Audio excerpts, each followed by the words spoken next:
long time ago, I once read, "Our pets aren't our whole world, but they do make our world whole." Our pets are family to us, either big or small. I got most of my pets from shelters. I never had a problem with the living conditions of them until last year when I went to a local shelter with my friend. The living conditions were unsettling to me. This is Caged.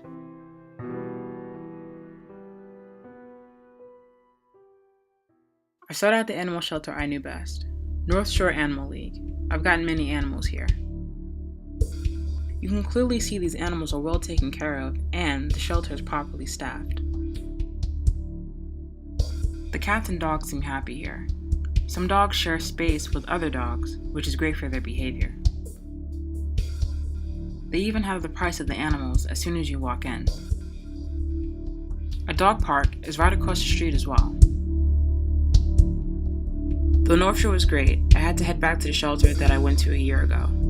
I had to see if they made any changes. Not to my surprise, they didn't. As soon as I walked in, the room was full of cats.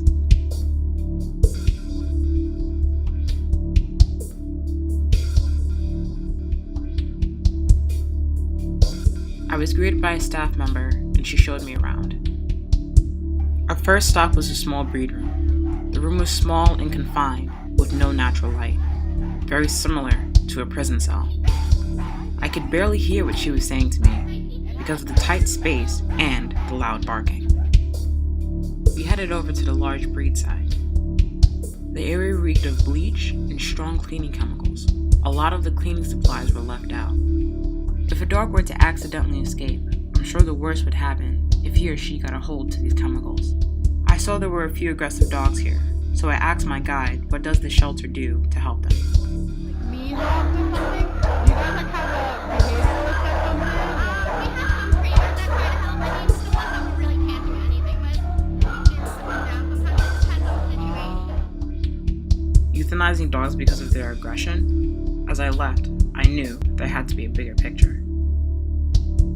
I got a tip from a friend that there was a shelter in Northport, New York, that euthanized their dogs despite health or aggression. I had to see for myself what the conditions were like at that shelter. The dogs were laying on a hard cement floor with a plastic bed. Drinking water was through a metal bucket. I was outside for a bit with the dogs. It was cold that day, and none of the dogs had a heater above them or nearby to decrease some of the winter chill. But why? Why are the conditions so terrible for these animals? I needed answers, and I got it from Richard Pointing. Pointing helps run his family-owned pet store, Amity Harbor Puppies and Pet Supplies in Amityville, New York.